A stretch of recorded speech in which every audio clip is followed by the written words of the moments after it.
Day 3 of Hakeem Robinson, aka KSoo's Big M trial got very interesting.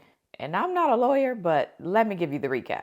So before the state's star witness, Dominique Barner, was called to the stand, prosecutors called a forensic video examiner up first. And this expert did some really interesting work. Follow me. So the expert took video surveillance that captured the victim, Charles McCormick, running away, and then placed that screenshot on top of a screenshot of the suspect who was chasing after him.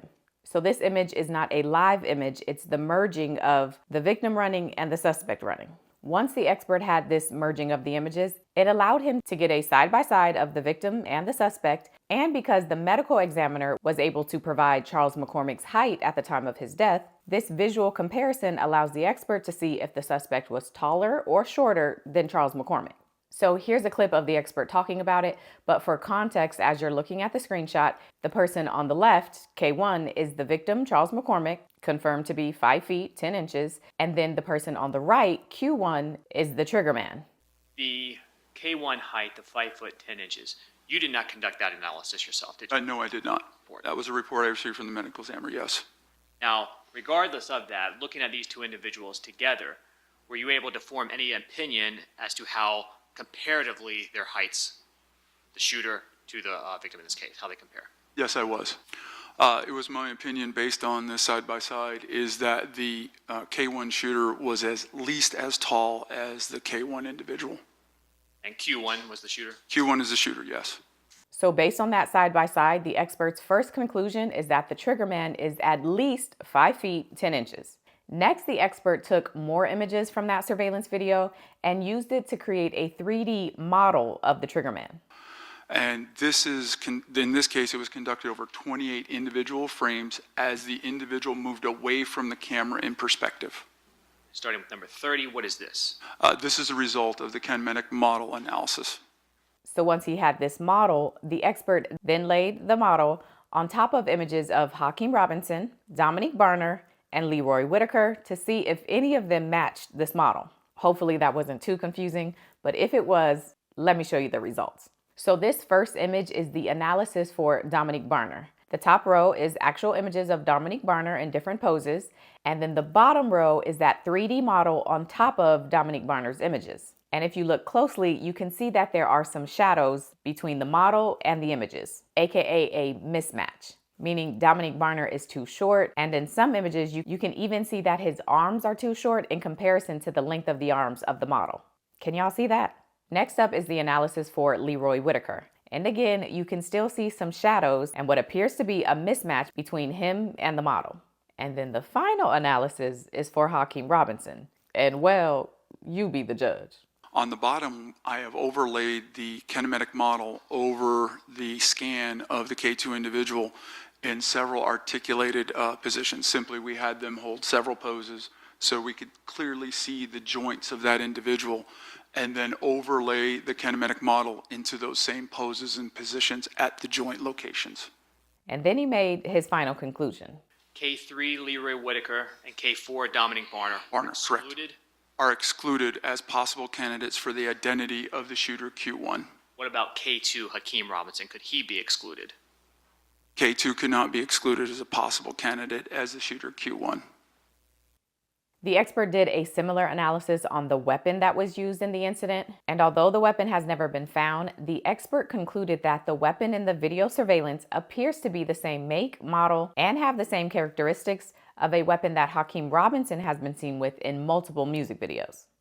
It is my professional opinion, based on my training experience and the results of the comparative analysis, that the question weapon in the video of the event of interest, the shooting, and the question weapon in both of the music videos, as compared to the known weapon, produced a identification with a strong source of a strong strength of a common source, that the question weapon in all three videos was an X-Tar EXP 556 MK1 with a stainless steel barrel or a chrome barrel. That was a lot of words, but I promise you what he basically said was that the weapons look the same. Now, after all of that, on cross-examination, Hakeem Robinson's attorney highlights that this expert got his master's for this about a year ago, And this is his first time using this kind of analysis in any trial. And then later on in time, you get a master's in forensic science. That's correct. And you received that master's last May. That's correct. So about a baker's dozen months ago, you became the recipient of the master's on which you now testify. That's correct. The topics that you've testified here about today, and I don't dispute that you've talked about comparative analysis, but with respect to kinematic models and trying to do an identification, this is your first time ever testifying about that specific topic, right? That is correct. You've never testified as an expert before the court about this topic. No, I have not.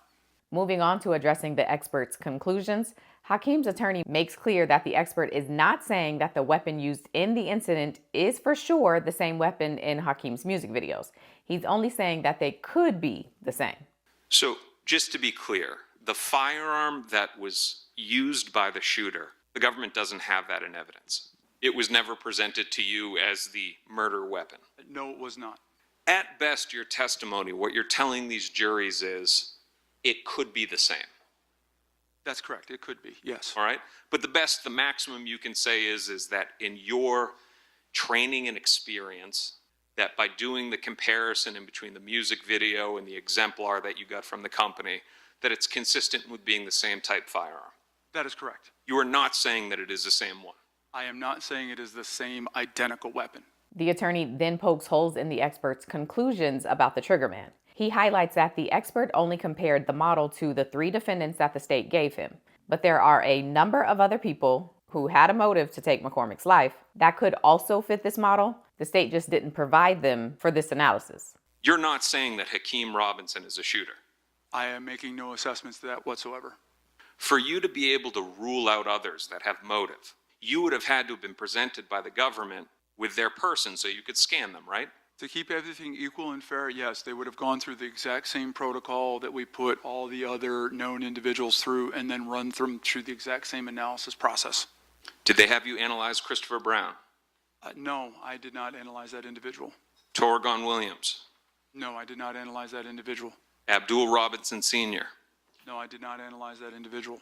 Do you know the exhaustive list of people that would have a motive to go after Mr. McCormick?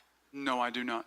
Okay, so at best what you can tell this jury is that the shooter was a human being with both legs, could be white, could be black, could be other, Race is unknown. That is correct. could be male, could be female, Gender is unknown. That is correct. could be heavy, could be average, Weight was not assessed in this examination. That is correct. could be 5'9", could be 6'3". The height of the individuals in this exam were not evaluated in a forensic manner. Okay, so next up was the state's star witness, Dominique Barner. And ooh, child. Would you please state and spell your name? Dominique Barner, DOMINIQUE, How old are you today? 31, When's your birthday? October 31st, 93, As in Halloween. Approximately how tall are you? 5'7". On your left forearm, for example, what do you have tattooed? My birth year, 1993. And what is your nickname? Bottle? And is that B-U-T-T-A? Yes, sir. Okay, so first up, the prosecutor has Dominique go over his charges, his plea deals, and what he's hoping to get out of this testimony. And while you were in custody for the murder of Charles McCormick, did you also get charged by the state with a second murder involving Damon Rothermel? Yes, sir. In August of 2020, did you agree to cooperate and testify against your co-defendants in all of your cases? Yes, sir. And then on September 10th of 2020, did you enter pleas of guilty to the court on those charges? Yes, sir. Who ultimately is going to decide what sentence you receive? Judge Salvador. Based on your pleas of guilty to those charges, what is the maximum sentence this court can sentence you to? Life Without parole? without parole. At sentencing, what's the minimum sentence the court can sentence you to? 20 years. And then he gets into it. He starts off with the diss song that Charles McCormick made. And to help you not be confused, Leroy Whitaker's nickname is Scotty. So if you hear Dominique Barner referencing Scotty, he's talking about the co-defendant in this trial, Leroy Whitaker. Now, prior to January of 2020, were you familiar with someone named Charles McCormick? Yes, sir. In 2019, did Charles McCormick put out a diss track? Yes, sir. What did it reference? dead people. Willie, 2-3, Snoop. Who's Willie? Willie Addison, that's Kareem's brother. So Kareem being Abdul Robinson Jr., Hakeem's brother. Yeah. Do you remember when Willie Addison was killed? January 15th, 2019. How did you become aware of Charles McCormick's diss song? Through the internet, Instagram. I had a fake page Why were you using a fake page? to stalk people. To stalk people. The prosecutor then plays the part of Charles McCormick's diss song that mentions Willie. Who that in your blunt? She we been smoking on Whitley. Park out screaming out for help. Headshot instantly. Now, Mr. Barner, what does the lyric "smoking on Willie" mean? You smoking on a dead person.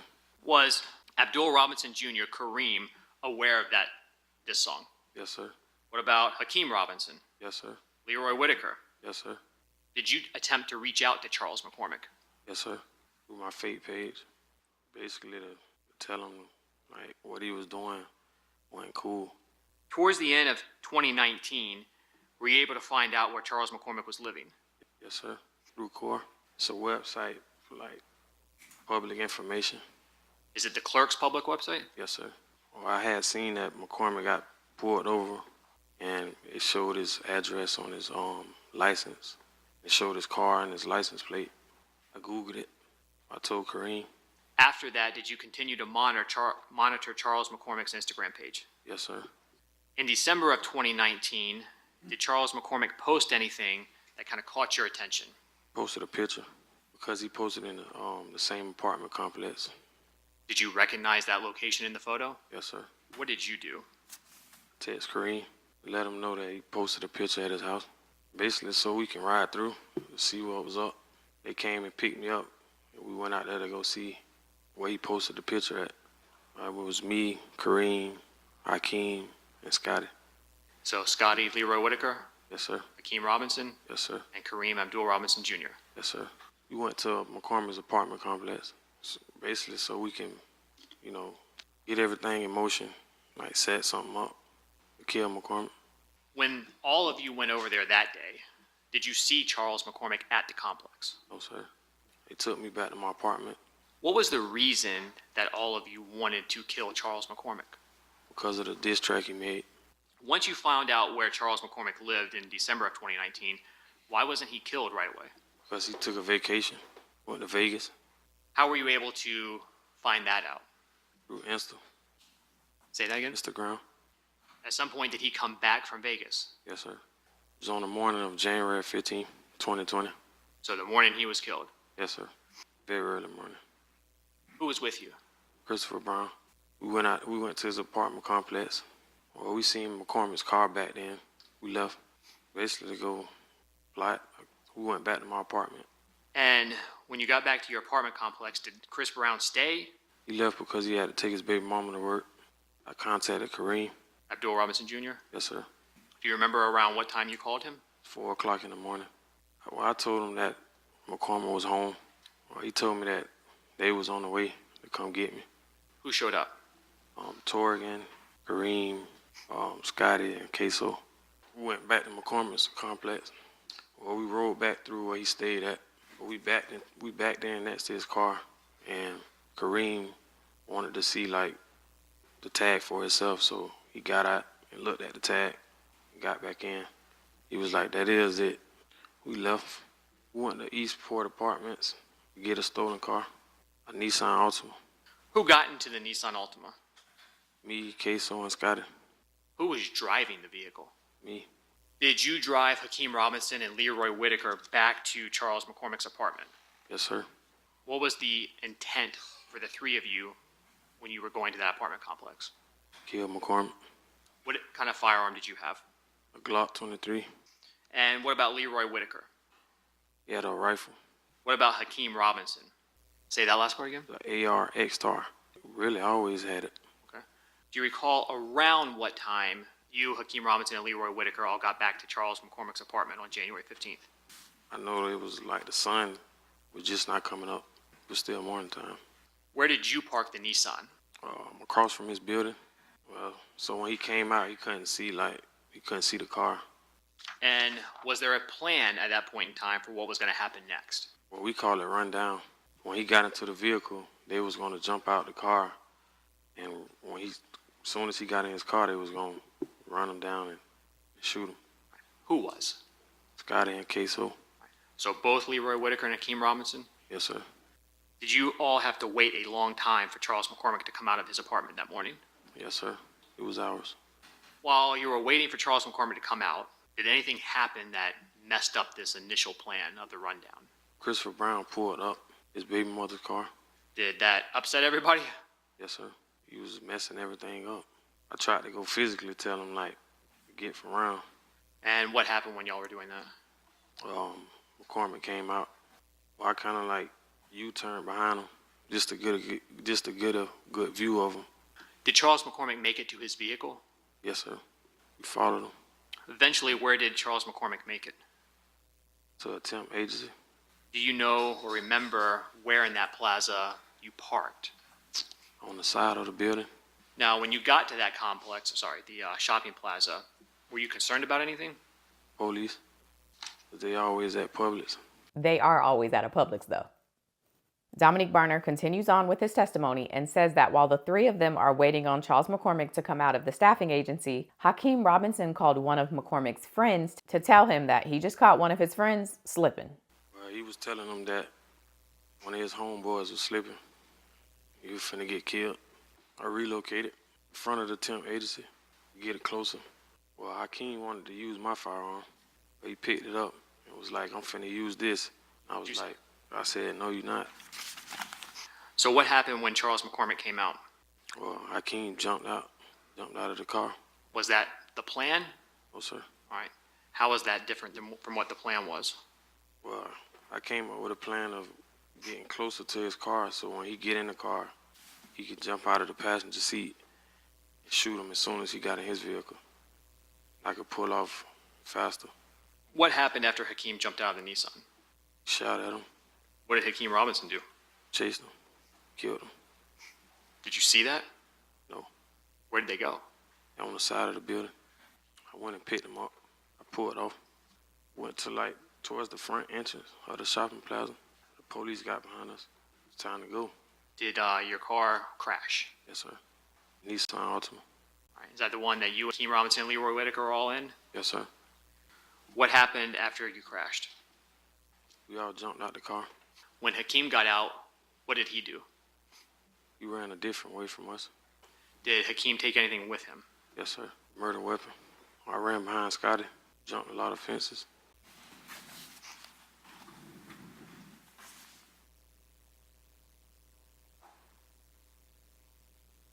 You recognize those two individuals? Yes, sir. Who were they? It's me and Scotty. All right. And where did you and Leroy Whitaker make it? Made it to a patio. What is that? Patio. Is that the patio of the home that you and Leroy Whitaker made it to? Yes, sir. I opened it, walked into it. Back sliding door. You and Leroy Whitaker entered that home. Yes, sir. Get away from the police. We went to the first room we seen. I got into the closet. Tried to get in the closet with me. The lady came. She seen us. Well, she seen me in the closet, and she seen Scotty standing outside the closet. She was like, y'all got to get out of my house. Escorting us to the door, to the front door. She opened the front door? Yeah. She screamed for help. Pulled her back into the house. Who did? Me. All right. And did Leroy Whitaker help you pull her in? Yes, sir. Well, I kind of took her to the ground, choked her. Really just trying to scare her. Made her get on the couch. Took her phone, but she couldn't call the police. How were you and Leroy Whitaker planning on trying to get away? Called and asked for help. Who was calling for help? Scotty. Well, the first person he called was Kareem. You call anybody else? Called Blue. Blue is the nickname for Abdul Robinson Sr., aka Hakeem Robinson's father. Did someone eventually show up? Blue. And what was Blue, Abdul Robinson Sr. driving? Challenger. Orange is red. Did both you and Leroy Whitaker leave the home and get into that car? Yes, sir. Did you tell Abdul Robinson Sr. about what happened? Yes, sir. Where did Abdul Robinson Sr. take you? Took me to Zay house. Xavier Floyd, Is he a friend a friend of who? of Blue. We switched from the Challenger to Impala. We went to Blue House in Ocean Way. Did you see anyone else? Did anybody show up? Abdul and Hakeem showed up. Did you ask Hakeem Robinson anything about what happened? Yeah, I asked him, like, where he ran to. Told me he made it to some apartments. Do you know what happened to the firearm? He told me he threw it in the creek. Do you know how he got away from the apartment complex that he made it to? That Natalie came and got him. While you were still at Abdul Robinson Sr.'s home, did you see anything or hear anything that kind of spooked you a little bit? Yeah, we watched the news. Seen a video of me and Scotty jumping the gate. Dominique Barner testifies that he eventually left Abdul Robinson Sr.'s house and went to his house. Later that evening, he and his girlfriend leave their apartment, and when they do, they get pulled over and arrested. That evening, January 15, 2020, did you and Janera leave your apartment? Yes, sir. And while y'all had left your apartment, did you get pulled over? Yes, sir. And is that when you were detained? Yes, sir. And were you taken to the police station? Yes, sir. And that's his story.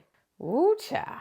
So first up for cross-examination is Leroy Whitaker, aka Scotty's defense attorney. And she focuses on the age gap between Dominique Barner and his friend group. And so at this time, I'll call upon the attorney for Mr. Whitaker for cross-examination. So we understand you are currently 31 years old, correct, sir? Yes, ma'am. And you have a child that's 15 or 16 now? She's 16. Okay. Now what that got to do with the case? Back on January 15th of 2020, you would have been 26 years old, correct? Yes, ma'am. Okay. On that same day, Leroy Whitaker was barely 19 years old, right? Right. Okay. And Hakeem Robinson was 21 years old, right? Right. And the closest one to your age would have been Abdul Jr., who was 23 years old, correct? You wouldn't have been 23. How old do you think he was? Yeah, you're younger than me, so You think he was 25? I don't think I know. Okay. And the first time you ever even met Leroy Whitaker, you were 23, correct? Yes, ma'am. Okay. And Leroy was still in high school, right? Right. Correct. The attorney then moves on to what exactly was going on around the time that Dominique Barner accepted his plea deal and goes into what his motivation really was. Fast forward to August of 2020. You had remained in jail, right? Correct. Now, by this time, you've been formally charged with not one, but two full homicides, correct? Correct. And this second homicide dealt with the death of Damon Rothermel. Mr. Rothermel, he ended up being an innocent bystander whom was shot during a drive-by shooting on another target. And the actual target's name was P Money. And you searched P Money out, didn't you? Yes, ma'am. Because you were gonna get paid to kill him. Abdul Robinson Sr., who's also charged in that homicide, right? Yeah. He was the one that was gonna give you the money. Correct. In August of 2020, you're charged with two separate murders, a home invasion burglary, home invasion robbery, and aggravated fleeing and eluding. And you knew either one of those murders could get you life imprisonment, right? Right. And more than that, for first-degree murder, there's only one sentence, and that is you will spend the rest of your life in prison, mandatory life. So you knew that both of those murders, if you didn't come to some kind of deal, were gonna go to first-degree murder, right? Right. So in August of 2020, you decided, I'm gonna look out for me, right? Correct. I just know they wanted the truth from me. Okay, That's what I gave them.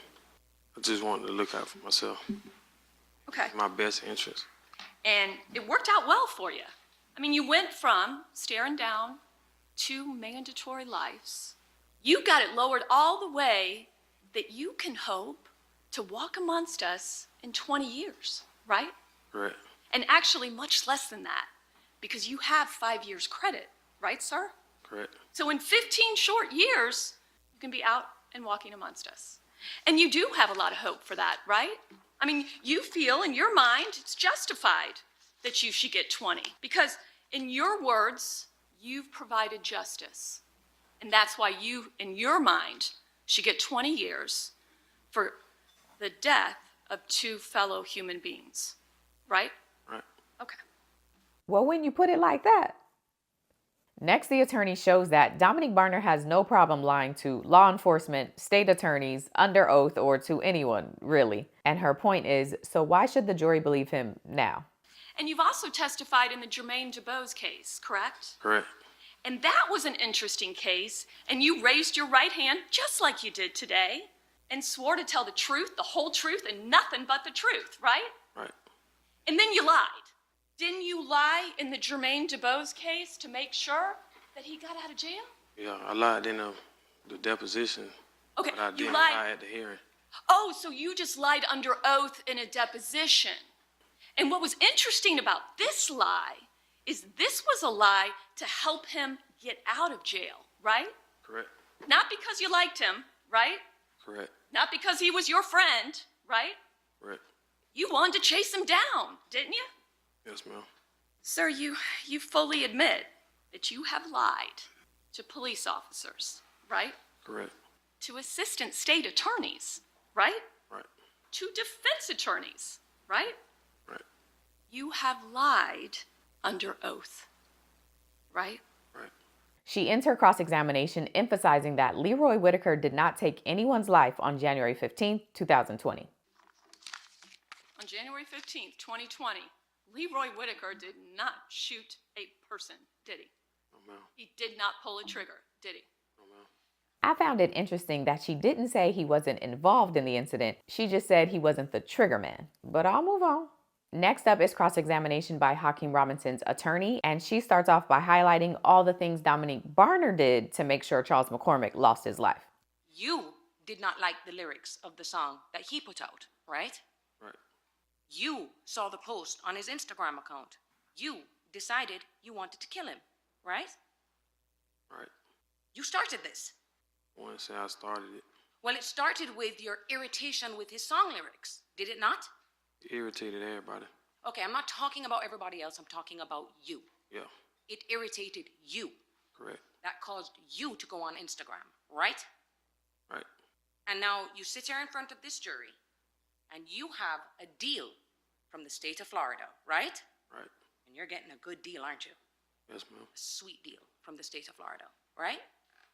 I want to say sweet deal. Like the previous attorney, this attorney also laid out the 2 M charges that Dominique Barner was facing, and she points out that the original charges that he was facing was for first-degree homicide, and that means automatic life in prison with no parole. But because he cooperated, the charges were dropped down to second degree, which gives a bit more flexibility to what he could be sentenced to. As we discussed before, first-degree premeditated murder, there is no discretion. You will die in prison, right? Right. You're not going to leave that prison cell unless it's in a pine box, right? Right. Pine box? In Florida, we don't have parole. Life is life. Now, what they did for you in that case is they allowed you not to plead to first-degree murder.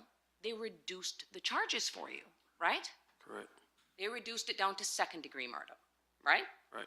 Last point from this attorney is her highlighting that before Dominique Barner gave any names to police, he was the only person charged for both of the M charges that he was facing. But then he had a meeting and started talking. No one at this point is arrested at all in the David Rothamel case, right? Except for you. Except for me. And no one else is arrested in Charles McCormick at that time, except for you. Right. But now in this meeting, this is who you've given to them. Torgon Williams, Natalie Gant, Abdul Jr., a.k.a. Kareem, Leroy Whitaker, Blue, and also to Hakeem Robinson, right? Right. Who you knew they thought was a shooter, right? Yeah. You even turned on your girlfriend, right? Right. Did you love Janera? Yeah. Okay. But in that moment, you were okay giving her up for an accessory after the fact to murder. Yeah. Okay. Because you needed to help yourself, right? Right. Doesn't matter who it is. Right. All right, that's day 3. Let's see if Daddy comes on day 4.